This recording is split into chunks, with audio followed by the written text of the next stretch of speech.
غوث اعظم خود فرماتے ہیں کہ اگر کسی نے مجھے نہیں دیکھا ہو، یعنی جس نے دیکھا ہو تو اس کے کیا کہنے، لیکن جس نے مجھے نہیں دیکھا اور وہ دنیا کے کسی بھی کونے میں رہنے والا ہو، لیکن وہ صرف یہ کہہ دے کہ ہاں میں عبد القادر جیلانی کا ہوں، تو غوث اعظم فرماتے ہیں پھر وہ میرا ہو جاتا ہے۔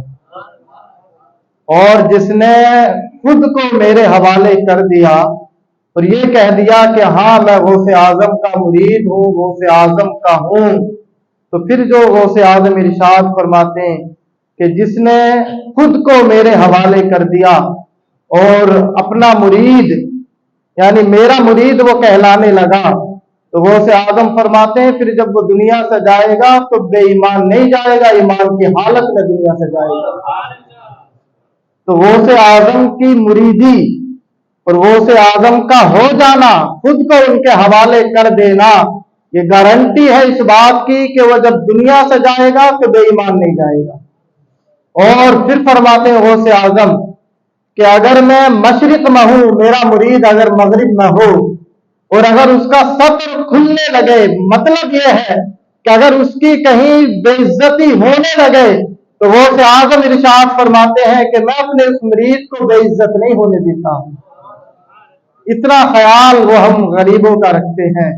تو اگر ہم جتنے بھی ان کے چاہنے والے، اگر صبح قیامت تک جتنے بھی ان کے چاہنے والے آئیں گے، یا ہم ساری زندگی بھی اگر ان کے گیت گاتے رہیں تب بھی غوث اعظم کا حق ادا ہم نہیں کر سکتے ہیں۔ اور مجدد الف ثانی سرہند شریف میں جن کا مزار ہے، یہ دوسرے ہزار کے مجدد ہیں۔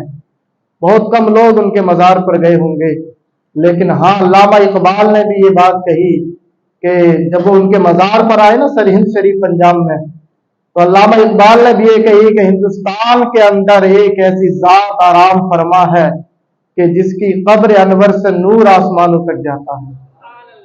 ہاں، تو یہ مجدد الف ثانی کی شان ہے۔ انہوں نے مکتوبات صدی کے اندر لکھا، تیسری جلد میں آپ نے لکھا ہے کہ صبح قیامت تک کوئی نہ کوئی قطب اعلیٰ کے مرتبے پر رہتا ہے۔ یہ ایک روحانی مرتبہ ہوتا ہے۔ جیسے دنیاوی نظام چلتا ہے، جیسے انڈیا کا نظام جو ہے پردھان منتری چلاتا ہے، تو ساری دنیا کا نظام روحانی طور پر کون کنٹرول کرتا ہے؟ تو آپ لکھتے ہیں کہ قیامت تک یہ ساری دنیا کا جو روحانی نظام ہے، یہ حضور کی اولاد میں سے کوئی نہ کوئی اس عہدے پر فائز رہے گا اور وہ ساری دنیا کو روحانی طور پر کنٹرول کرے گا۔ اور سب سے پہلا حضرت علی اس عہدے پر فائز ہوئے ہیں۔ قطبیت اعلیٰ کا جو مرتبہ ہے، جو ساری دنیا کا روحانی طور پر یہ سمجھ لیں پردھان منتری ہے کہ جس کے کنٹرول میں ساری دنیا ہے، تو سب سے پہلا حضرت علی حضور کی حضرت علی سب سے پہلے کیا ہے اس عہدے پر فائز ہوئے۔ پھر حضرت علی کے بعد حسنین کریمین، امام حسن، پھر امام حسین، پھر امام زین العابدین، پھر امام جعفر صادق، امام باقر، امام علی رضا، یعنی درجہ کیا ہے کہ اگر ایک کا وصال ہو گیا تو دوسرا اس عہدے پر فائز ہو گیا۔ پھر حضرت امام حسن عسکری آتے ہیں اہل بیت میں سے، حضور کی اولاد میں سے، وہ کیا ہے اس عہدے پر ایک زمانے تک کیا ہے فائز رہے۔ اور امام حسن عسکری کے بعد یہ مجدد الف ثانی نے لکھا مکتوبات صدی کے اندر کہ امام حسن عسکری کے بعد میں یہ قطبیت اعلیٰ روحانی طور پر ساری دنیا کا نظام جس کے سپرد کیا گیا ہے وہ شیخ عبد القادر جیلانی ہے۔ اور امام حسن عسکری 100 سال، 200 سال، 300 سال، اور آپ لکھتے ہیں کہ یہ ساری دنیا کا روحانی نظام شیخ عبد القادر جیلانی کے کنٹرول میں کب تک رہے گا؟ جب تک امام مہدی کا ظہور نہیں ہو جاتا ہے۔ یہ شان ہے غوث اعظم کی۔ اسی لیے تو غوث اعظم ارشاد فرماتے ہیں فَلَوْ أَلْقَيْتُ سِرِّي فِي بِحَارٍ لَصَارَ الْكُلُّ غَوْرًا فِي الزَّوَالِ، کہ اگر عبد القادر جیلانی اپنا راز سمندروں میں ڈال دے تو عبد القادر جیلانی کے راز کو یہ سمندر بھی برداشت نہیں کر پائیں گے، خشک ہو جائیں گے۔ اور کہتے ہیں وَلَوْ أَلْقَيْتُ سِرِّي فِي جِبَالٍ لَدُكَّتْ وَانْتَفَتْ مِنْ سِرِّ حَالِي، آپ لکھتے ہیں کہ اگر عبد القادر جیلانی اپنے راز کو اگر پہاڑوں پر ڈال دے تو وہ بھی ریزہ ریزہ ہو جائے. اور آپ لکھتے ہیں آگے پھر خود اپنے بارے میں وَلَوْ أَلْقَيْتُ سِرِّي فَوْقَ نَارٍ لَخَمِدَتْ وَانْتَفَتْ مِنْ سِرِّ حَالِي کہ اگر عبد القادر جیلانی اپنا راز، اپنی پاور، اپنی طاقت اگر آگ پر ڈال دے تو یہ بھی عبد القادر کے راز سے بجھ جائے. اور پھر آگے لکھتے ہیں وَلَوْ أَلْقَيْتُ سِرِّي فَوْقَ مَيْتٍ لَقَامَ بِقُدْرَةِ الْمَوْلَىٰ تَعَالِي کہ اگر عبد القادر اپنا راز اگر مردے کے اوپر ڈال دے تو عبد القادر کے راز سے مردہ بھی کھڑا ہو جائے. اور پھر آگے کہتے ہیں وَمَا مِنْهَا شُهُورٌ أَوْ دُهُورٌ تَمُرُّ وَتَنْقَضِي إِلَّا تَعْلِي کہ یہ جو زمانہ ہے، یہ جو مہینے ہیں، یہ جو سال ہیں، یہ جو ایام ہیں، یہ جو چاند سورج چل رہے ہیں اور یہ جو زمانہ گزر رہا ہے یہ بعد میں ہوتا ہے. پہلے عبد القادر جیلانی کی چوکھٹ پر آ کر اجازت لیتا ہے تب کہیں جا کر سورج نکلتا ہے، چاند نکلتا ہے. اور یہ سال پہلے، مہینہ پہلے، پھر سال میری بارگاہ میں آتا ہے، میں اجازت دیتا ہوں تو زمانہ گزرتا ہے. تو یہ عبد القادر جیلانی کی طاقت کا عالم ہے. ساری کائنات پر تصرف اللہ نے ان کو عطا فرمایا ہے. اور آپ یاد رکھیں تصرف، کامل درجے کا تصرف یہ ہوتا ہے کہ انسان ایک نگاہ اگر اٹھا دے تو زندہ مر جائے، اور اگر انسان ایک نگاہ اٹھا دے مرا ہوا کیا ہے زندہ ہو جائے. یہ تصرف کا کمال والا درجہ ہے، کامل درجہ ہے تصرف کا. لیکن غوث اعظم کی اگر ہم شان دیکھیں تو غوث اعظم کو تصرف کے اندر یہ کمالیت کا درجہ حاصل ہے کہ غوث اعظم اگر نگاہ اٹھا دے تو زندہ مر جائے، اور اگر نگاہ اٹھا دے تو مرا ہوا زندہ ہو جائے. ہاں غوث اعظم رضی اللہ تعالیٰ عنہ کو اللہ نے شان عطا فرمائی ہے. اور غوث اعظم رضی اللہ تعالیٰ عنہ جب بغداد کے اندر تھے تو ایک عیسائی آیا بغداد کے اندر اور وہ یہ کہنے لگا، بغداد کے اندر چیلنج کرنے لگا کہ ہاں ہمارے جو نبی حضرت عیسیٰ ہیں ان کی شان یہ تھی کہ اگر وہ مردے پر صرف پھونک دے دے تو مردہ چاہے زندہ ہو جاتا، کھڑا ہو جاتا. مردے کی شان انہوں نے یہ بیان کی. اور حضرت عیسیٰ علیہ السلام کی شان یہی تھی کہ وہ مردے کو جلایا کرتے تھے، نبی تھے، وہ مردوں کو جلایا کرتے. اور جب بغداد کے اندر اس عیسائی نے آ کر یہ شور مچایا کہ ہمارے عیسیٰ علیہ السلام ان کی شان یہ تھی کہ وہ مردوں کو زندہ کیا کرتے تھے، اور جب یہ بات غوث اعظم کے کان میں پہنچی تو آپ نے اس عیسائی کو بلایا کہ تو یہ کہتا ہے کہ ہاں حضرت عیسیٰ علیہ السلام مردوں کو زندہ کرتے تھے، ہاں وہ نبی ہے، برحق ہے، اور حضرت عیسیٰ علیہ السلام مردوں کو زندہ کیا کرتے تھے. لیکن ہاں عیسیٰ علیہ السلام سے کئی افضل والا شان ہے محمد عربی کی کہ انہوں نے تو مردہ کنکریوں میں جان ڈال دی ہے. اور آپ کہتے ہیں کہ چل میں محمد عربی اپنے نبی کی بات تو نہیں کرتا، لیکن چل تو عبد القادر کو جو ان کے در کا کیا ہے ایک ادنا درجے کا خادم ہے، تو عبد القادر جیلانی کو لے چل، جس مردے کو تو کہے گا عبد القادر اس مردے کو زندہ کر کے تجھے دکھا دے گا. اور عیسائی نے جب یہ بات سنی کہ تم بھی مردہ زندہ کر دو گے، بولے ہاں لے کر چل. اور جب غوث اعظم کو وہ لے کر چلا تو بغداد کا جو سب سے پرانا قبرستان تھا اور اس قبرستان کی جو سب سے پرانی قبر تھی اس پر لے جا کر عیسائی نے حضرت غوث اعظم کو کھڑا کر دیا. اور اس کا تو یہ ذہن تھا کہ سب سے پرانی قبر پر اس لیے لے جا کر کھڑا کیا کہ اس کی تو ہڈیاں اور گوشت کیا ہے جل سڑ کر مٹی میں مل گیا ہوگا، کیا خاک عبد القادر جیلانی اس مردے کو زندہ کریں گے. لیکن جب آپ اس کی قبر پر کھڑے ہوئے تو آپ تو قبر کے اندر تک دیکھ لیتے تھے اور آپ کہتے ہاں تو نے مجھے اس سب سے پرانی قبر پر کھڑا کیا ہے، لیکن ہاں میں اسے بھی زندہ کر کے دکھاؤں گا. لیکن اس سے بھی کمال کی بات یہ نہیں ہے کہ یہ جس حالت میں مرا تھا کیا عبد القادر تجھے اسی حالت میں زندہ کر کے نہ دکھا دے. تو کہنے لگا یہ تو اور بھی بڑی بات ہو جائے گی. تو آپ کہتے ہیں یہ جو قبر کا مردہ ہے یہ گویا تھا، شادی بیاہ میں یہ گانا گاتا تھا، گویا تھا، تاسلے بجاتا تھا. لیکن ہاں سن اب عبد القادر جیلانی جو آگے کی بات ہے کہ حضرت غوث اعظم نے پوچھا کہ بتا حضرت عیسیٰ علیہ السلام کیا کہہ کے مردوں کو زندہ کرتے تھے. یہ بات بڑی